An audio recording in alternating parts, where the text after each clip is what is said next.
Tensions are rising in the Persian Gulf, and both sides are signaling readiness.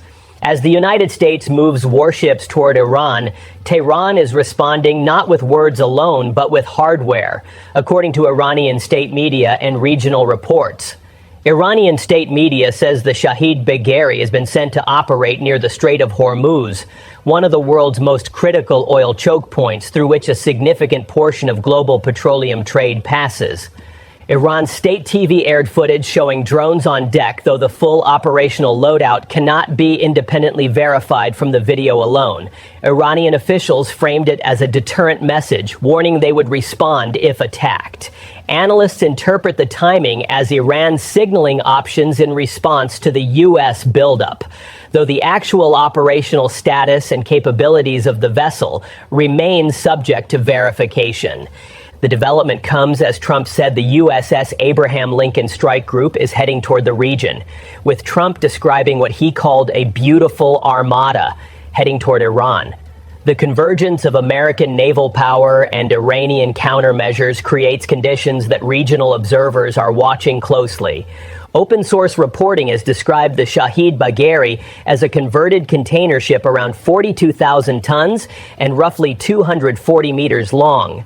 According to Iranian state reports, the vessel has been transformed into what Iran calls a floating drone base for the Islamic Revolutionary Guard Corps Navy, though these characterizations come from Iranian sources rather than independent verification. Iranian state-linked reports claim it can support multiple drone types and additional small craft, but those capacities are not independently verified. Iranian sources describe weapon systems including anti-ship missiles, short-range air defenses, and rapid-fire cannons, though these specifications represent Iranian claims rather than confirmed capabilities. The conversion of a civilian vessel into a military platform reflects Iran's approach of adapting available resources for military purposes, according to defense analysts who track Iranian capabilities. This approach emphasizes practicality and cost-effectiveness over the development of purpose-built military vessels that would be more expensive and time-consuming to produce. What has drawn attention from military analysts is not the size of the ship, but the strategy behind it, according to defense experts cited by media.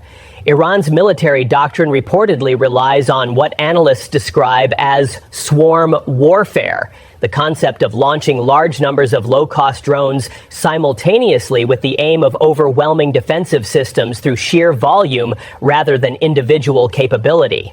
As defense analysts have noted, the theory behind swarm tactics is that if enough platforms are launched quickly enough, some will reach their targets regardless of defensive capabilities. This approach represents an asymmetric strategy designed to offset the technological advantages of more sophisticated adversaries. The mathematics of defense, limited interceptors facing numerous attackers, potentially favors the attacking side in such scenarios, according to military analysts. Iranian military planners have reportedly studied the challenges that modern air defense systems face when confronted with large numbers of simultaneous targets, according to analysts who track Iranian doctrine. Whether the Shahid Bagheri can effectively implement this doctrine at sea remains untested. The Strait of Hormuz represents one of the world's most critical maritime choke points, according to energy analysts. A significant portion of global oil trade passes through this narrow waterway connecting the Persian Gulf to the Gulf of Oman and the broader Indian Ocean. Any disruption to shipping through the strait would have consequences for global energy markets. Iranian state media reports position the Shahid Bagheri near this strategic location, which analysts interpret as sending a message about Tehran's options for affecting commerce through the strait if conflict erupts. Iran has historically indicated that it views the ability to influence shipping through Hormuz as a form of leverage, particularly during periods of tension with the United States. The geographic reality of the region means that vessels transiting the strait must pass through waters where Iranian forces can potentially operate. The reported deployment of a drone carrier in this area would add another capability to Iran's existing options, according to defense analysts, though the actual operational effectiveness of the vessel remains untested in any real scenario. Some regional reporting suggests shifts in IRGC posture along the southern coast, but this cannot be independently verified. The reporting signals what analysts describe as a broader defensive and potentially offensive posture, though the specifics of any reinforcement remain unclear from available information. The IRGC, which operates parallel to Iran's conventional military, controls many of Iran's asymmetric capabilities, including missiles, drones, and fast attack boats, according to analysts who track Iranian military organization. Any reinforcement of coastal areas would position these capabilities closer to the Strait of Hormuz and the waters where American naval forces operate. Iranian military doctrine emphasizes coastal defense and the ability to threaten shipping and naval forces operating near Iranian waters, according to defense analysts. The reported deployments, if accurate, would be consistent with this doctrine, positioning forces where they could respond to any military action against Iran. Trump said the USS Abraham Lincoln Strike Group is heading toward the region, according to his public statements. Trump has described the deployment in characteristically vivid terms, referring to what he called a beautiful armada floating toward Iran and indicating that another fleet may be following. Trump says the buildup is precautionary, while Iran characterizes it as intimidation, reflecting the competing narratives that each side offers about the other's military movements. The American deployment provides Washington with military options while also serving as a demonstration of capability and resolve. In public statements, Trump claimed last year's strikes, what he called Operation Midnight Hammer, severely damaged Iran's nuclear sites, but assessments of the impact vary. Trump claimed Iran was close to a nuclear weapon, independent assessments are disputed, and details remain contested. These claims represent Trump's characterization of events rather than independently verified assessments. Trump has posted messages describing the fleet as larger than one previously sent toward Venezuela and ready to strike with what he called speed and violence if necessary, according to his public communications. His message to Tehran has been characterized as blunt. Come to the table, make a deal, no nuclear weapons. Trump has warned that time is running out. The rhetoric from Washington combines military threat with stated preference for negotiation, a pattern that has characterized Trump's approach to Iran throughout the current tensions.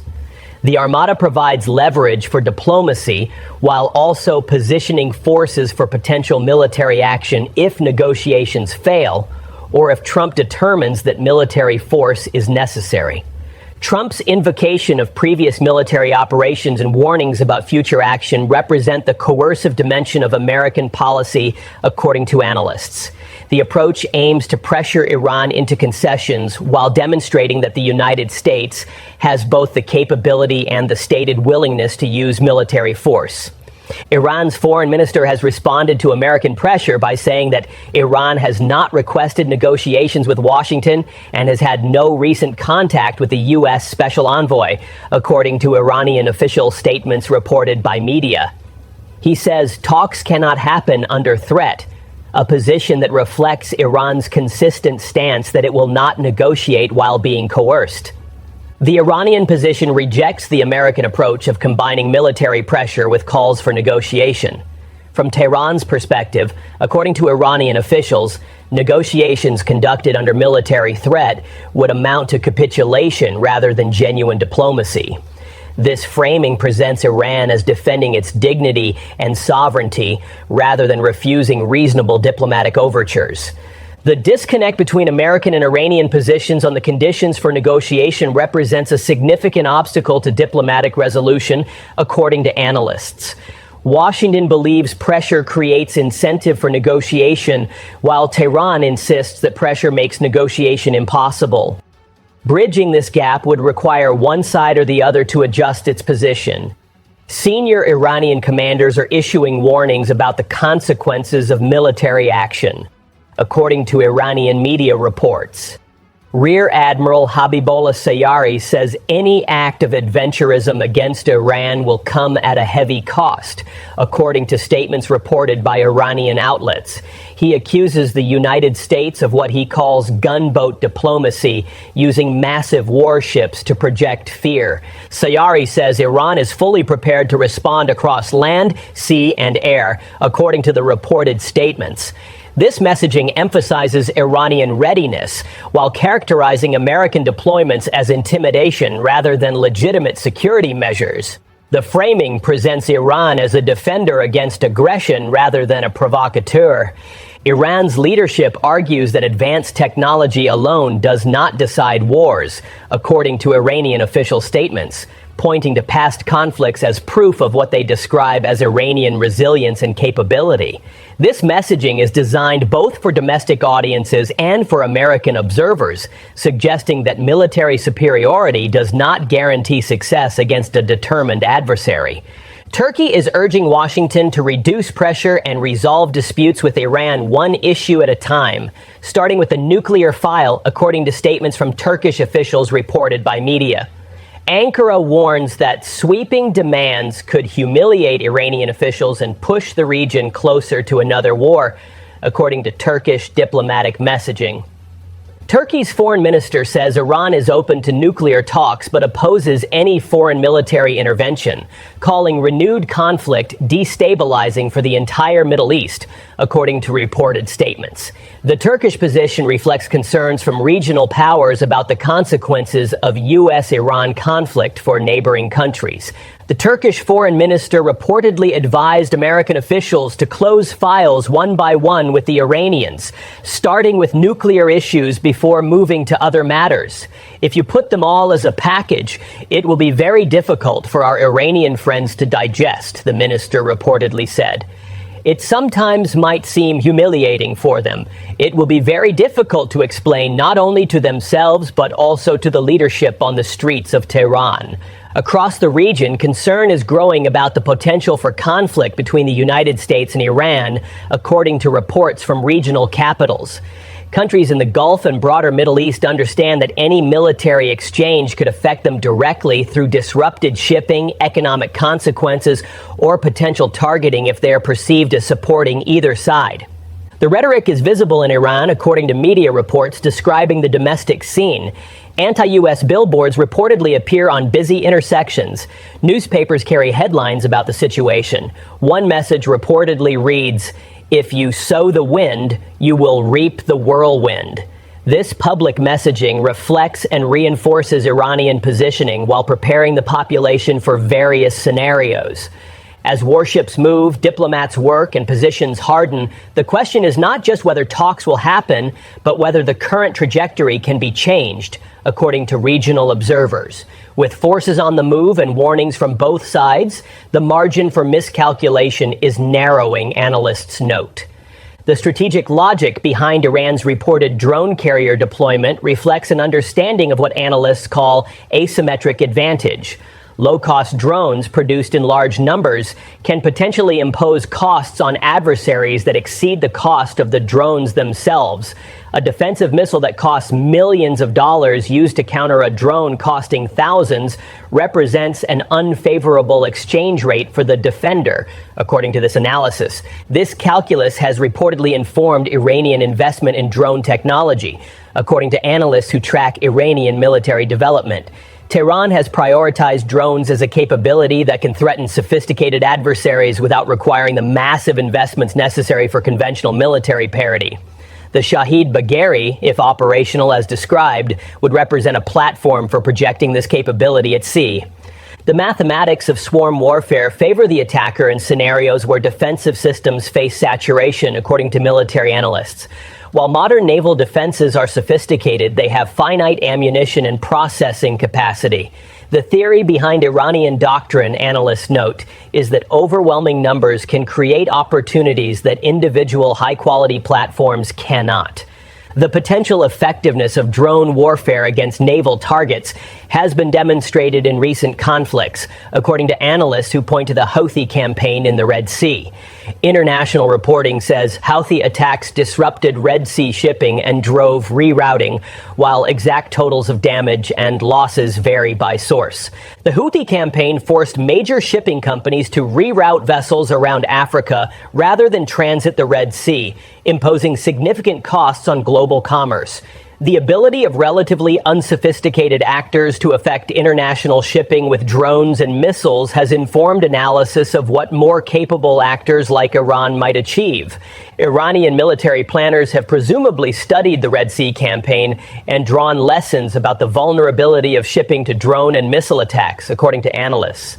The reported Shahid Bagheri deployment positions similar capabilities at another critical choke point, suggesting Iran may be prepared to implement lessons from the Houthi experience if conflict erupts. The challenge facing American naval defenses in a swarm scenario is fundamentally mathematical, according to defense analysts. Each ship carries a limited number of defensive missiles. Each engagement requires ammunition that cannot be immediately replaced at sea. A sustained attack with large numbers of inexpensive platforms could theoretically exhaust defensive stocks. Modern naval air defense systems are sophisticated, analysts note, but they were designed primarily to counter aircraft and cruise missiles rather than large numbers of small drones.